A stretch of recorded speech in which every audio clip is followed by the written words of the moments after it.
is up, everyone? Welcome to a brand new day full of chaos. As you can see behind me, I have a lot of crap everywhere.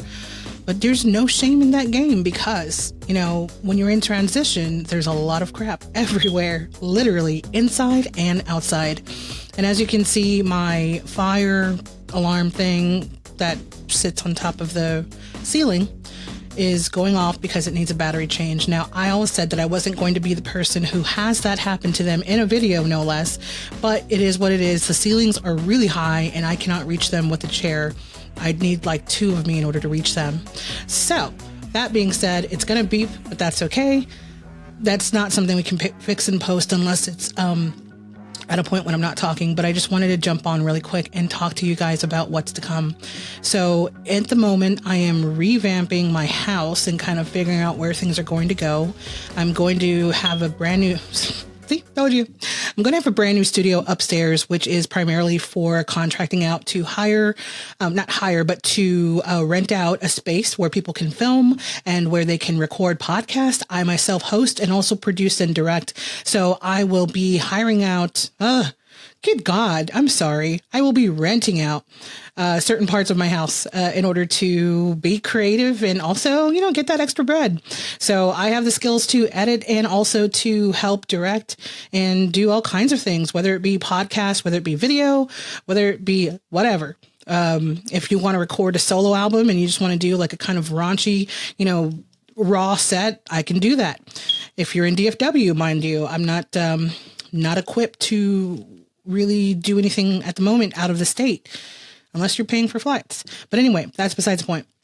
I'm going through some life changes and some people know, some people don't. Not going to go there today or probably not at all just because I don't need to, right? I don't really need to. I mean, I don't know. For me, a way to process things, whether it be emotions or difficulties, I tend to do that with video or with audio, but primarily with video. So things that I've written and work that I'm working on, I tend to put my emotions and all of my issues in that material, which is good creatively. But personally, I could probably stand to sit by myself for a while and actually really reflect on what's going on. But creatively speaking, it's a great thing because I'm able to work out all of my frustrations, all of my ghosts that I need to face. I can work all of that out myself. Not to say that therapy and talking to people is not the best, because it is one of the best resources that you can have, especially when you feel like you can't talk to anyone. That's the moment to talk to people, whether it be someone that you feel you're close to or someone that you've never spoken to. If it's a trained therapist or even a therapist online, I can't recommend it enough, because the moment that you get to actually start letting out these things that are bothering you, the better that you're going to be for all of the people in your life, for your workplace, for your family, if you have a family. And if you don't have a family, then, take the opportunity to go out and venture out. And when it seems that it's kind of hard to meet people, I think that there's still resources out there where you can meet people, such as meetup.com. And I'll tell you a story. So one time when I was feeling extra lonely, I mean, that sounds really weird, but I was lonely. I just started going through this whole divorce thing. And then I decided that I was going to make some new friends, especially friends in the latter 30s and 40s ranges, right? Those are hard to find. So I went to meetup.com, looked for, stuff, groups with similar interest. And I found one called 30s and 40s. Sounds simple enough, right? So I show up at the event and it's at a coffee house, which who doesn't love coffee? If you don't, there's something wrong with you. Just kidding. But I go to the coffee house and then I meet this giant gaggle of people that were all looking to make new friends and meet strangers. And it was just so much fun. I actually had dinner with one of them at another time and met some people at the Flying Saucer as well. So there are so many different groups out there on meetup.com.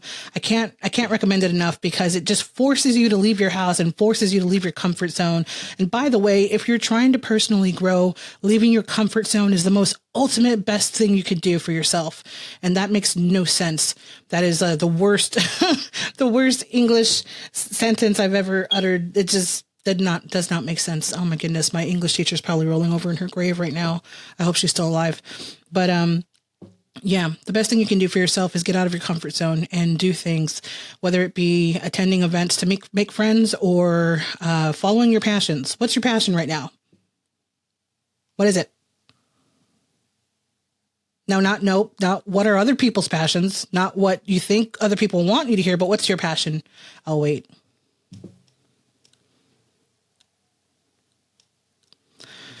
Hopefully you've thought about what your passion is. I'll tell you what my passion is. My passion is this right here: telling stories, sharing stories, making video, making audio, gorgeous audio podcast, making gorgeous audio, experimental things that can be coupled with video and create some really awesome short films, or even just short films that are really moving to the heart. I often say this, and it's a weird flex, but my flex is that I can make people feel things and make people cry. And that's something that I find very dear to me, which is really strange. It's a weird flex. I told you, I just tap into emotions so well, because when I was younger, all I did was observe people. I still do. And it's kind of something that you end up doing out of loneliness, because you have no one to interact with. And so what do? You sit there and you watch people, not in an icky way, in like a perspective from afar kind of way, like a French film. You see a guy sitting there and he's just observing everyone, observing life. And you see, other cameras, cut in with like scenes of people being happy, and the guy's just reflecting and he's just watching. Well, that's what I did for a good 15 years or something, until I started getting involved in my own life. But even then, I was never really involved in my own life. I think that the moment where I actually got involved in my own life had to be probably when I was maybe 18 or so. But before then, I was alone a lot. I matured very quickly because I had to. I grew up in a family of 6 siblings with one mom, and almost all of us had different dads. But I was so alone the whole time. And so I made the best of it. But I didn't really realize I was alone until I was around other people. And you might feel that same way sometimes. So, my production channel has a bunch of random things on it, and I'm okay with that. So I'm going to post videos like this that are kind of like video diaries, and tell you about how the day is going and what's new, what's going on, what's not going on, and what's really upsetting. Because I think that if we can connect with each other and identify with each other, then that's a really good thing. So like I said, growing up until I was 18 years old, I was very much alone. And so all I could do was observe people. And then I read books. I read poetry. I wanted to learn like 5 languages all at the same time, but that didn't work. It didn't work. But I met someone really amazing, while I was at the library. And truth be told, they were an online person. But back in the 90s, this was okay. This was interesting, right? Dial up. What was it? Prodigy.net, So anyway, I made a friend, but before that, I was very much alone, reading, drawing, writing poetry, writing all kinds of things. And so I really got to flex my creative muscle, especially observing people.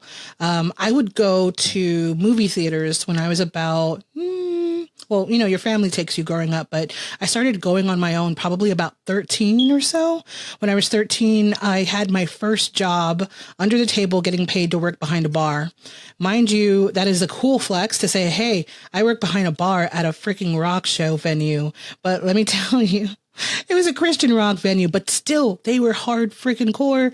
They still had Liberty spikes just like everyone else, and they still had mosh pits just like everyone else. They were just Christians, and they were cool, and they're still cool. They're out there. It was a really cool time in my life where I got paid under the table, and that money helped me raise myself. I was making like $10, $12 a show, and I was able to go out and buy groceries, buy shoes, buy personal necessities, because by that point I was raising myself, and that's just how it was.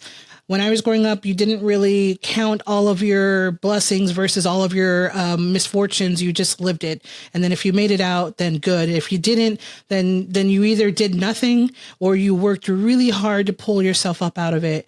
And I don't know. I guess I worked really hard to pull myself out of it, because I found one good friend when I was 13.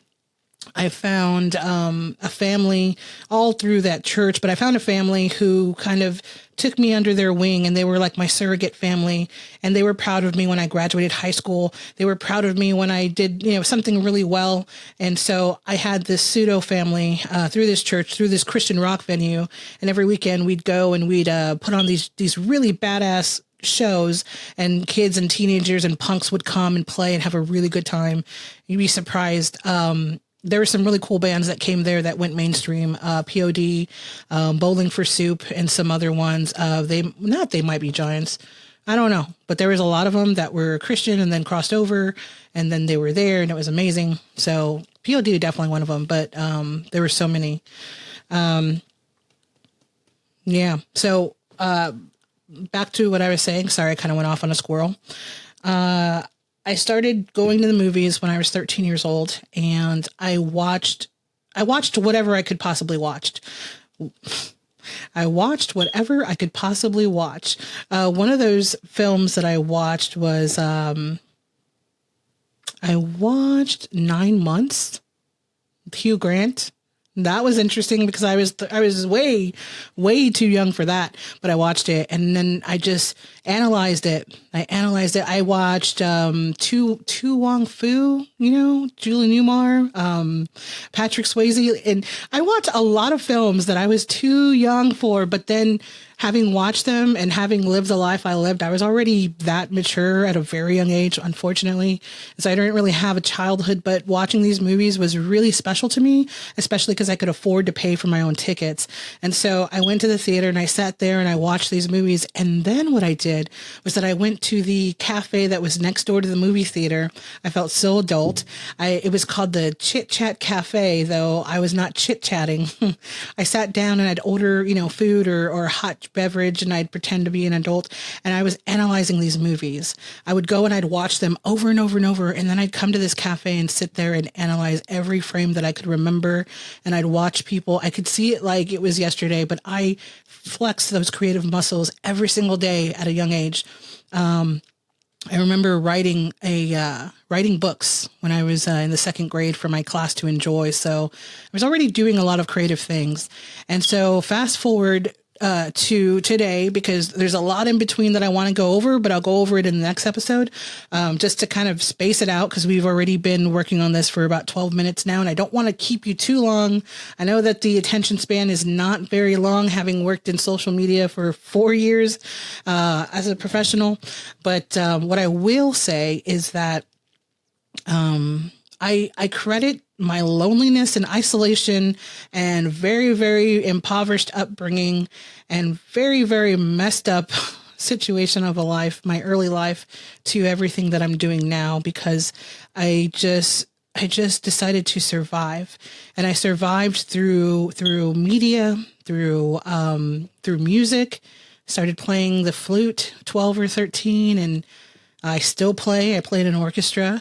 And so embracing all of the creative arts is what really saved my life. And it gave me a purpose, and it gave me something to strive for, regardless of who is watching or who is beside me. So I encourage you that, if you're a creative type, please follow your passions, whatever it is that makes you so damn excited, regardless of whether it's easy to do or not. Because let me tell you something, all of the equipment that I own, I don't own all of it, but the stuff that I do own is POS. And that's because I was brought up with nothing. And so I still have nothing, but I've learned how to utilize nothing and very small things to make a very big impact.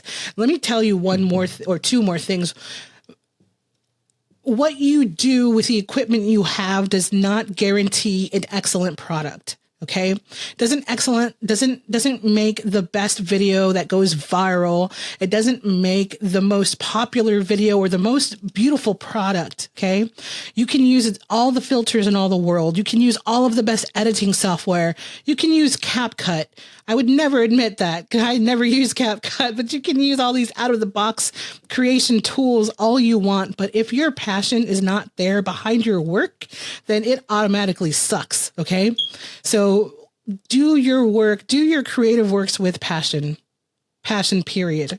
If you are not in it, then get the F out. It's flat out.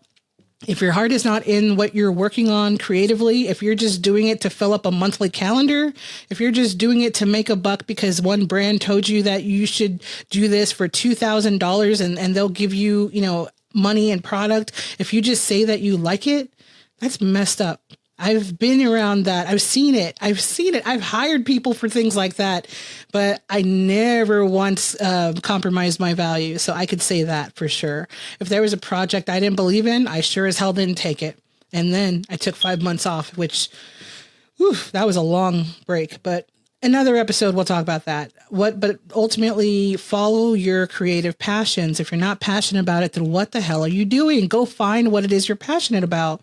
This is it for me. This is it. Video, film. I say it again, film, documentary film is one of the things that I'm working on, and I'm trying so hard to do it all the time or as much as I can, but stuff is expensive. And so I have another job. I have my own production company and I work when I can, but I have another job to pay the bills. And it's okay. It's okay. It's okay to have multiple jobs to pay the bills. And it's okay to have your hustle on the weekend. It's okay to do your creative stuff after hours. Do you know sometimes that I go to sleep when I can? I'm an insomniac, but when I do go to sleep early enough because I'm so effing tired, I will wake up at 2 a.m. and start working on videos or projects that I'm supposed to do. So that way I could actually get ready for work at 5:30. So that's the kind of passion I'm talking about, is do it when you can, where you can, with what you can, but don't worry about what you have and what someone else next to you is doing, because that's not what it's about. If you're concerned about your friend's film and how it just went viral or how he's working the circuit now in the indies, that's not important. Your work is important. What you're doing is important. And if you don't feel like it's important, then just keep on working at it, because eventually it's going to be done. And that's when you should be proud of yourself. Be proud of yourself for getting up every day, and be proud of yourself for just breathing. That's enough. But I digress. I digress way too much. There was a lot that we just went over there, but it just makes me so mad when people are not passionate about what they're doing. That's really weird. I never realized that. For me, this is everything. It's always been everything. Storytelling, being creative, and being able to just put your soul out there for someone else to receive, and to have someone see the world as you see it. That's everything to me. I remember being in the car as a little kid, in the back of an Oldsmobile, laying spread out, and my eyes are closed and I'm listening to music with no words, because I really, really dug soundtracks. And I'm listening to this music and I'm watching movies in my mind. I'm watching scenarios play out. I'm watching characters come in and things happen. The storyline changes. There's intrigue. There's romance. There's all kinds of plots going on. But I was watching movies in my mind. And this is like me in like the second, third grade. I did this all the way up through high school and even through now. But I just live and breathe anything that has to do with storytelling and putting out what's in my heart or what's in my brain into the world to share with people. And I'm starting to get comfortable with them seeing it, but it hasn't always been that way. Before, when I was younger, I used to, create video or create things, write things, and I'd tear it up and I'd delete it. I know. I tore it up and I deleted it because I thought, oh, well, I finished it for me. All right, well, delete, Control Alt Delete. I was done with it. And I didn't think about sharing it with anyone. And that was more of a personal reason for self-esteem, right? I didn't care. I didn't think anybody cared, frankly. But over the years, I've found that is not the case. There are people that care, there are people that don't care, and there are people that will take advantage of you like nobody's business, and you'll think they care, but they really don't, and it takes you a long time to find out, and that too will be its own episode. But ultimately, the point is, follow your passions. Today, I'm following passions before I have to go to a birthday party. My house is a mess. I'm cleaning it as I go. I'm preparing a studio, but I just wanted to stop here and talk to you and spend time with you and let you know that you're not alone. I support you. The whole world supports you. And let's follow and support each other. I will gladly do episodes on products that are badass and products that are not. Products that are $5 that look like they are $500 and they work like gangbusters. So follow, subscribe, whatever. I've much to share and much to create and much to do with you. So don't forget to be vivacious. I am Vanessa the Vivacious, and God damn it, I've earned it. I've earned that title. I have a missing tooth. It bothers me all the time to see that on camera, but it's a kind of a badge of honor. I chipped it and then lost it on location, and then I had a scat. So don't mind me if ever I kind of like tailor how I'm speaking just because it bothers me, but that's my cross to bear. I'll deal with it eventually. But until next time, don't forget to be vivacious. Be vivacious and just enjoy the hell out of your daily life. Thanks for being alive, guys.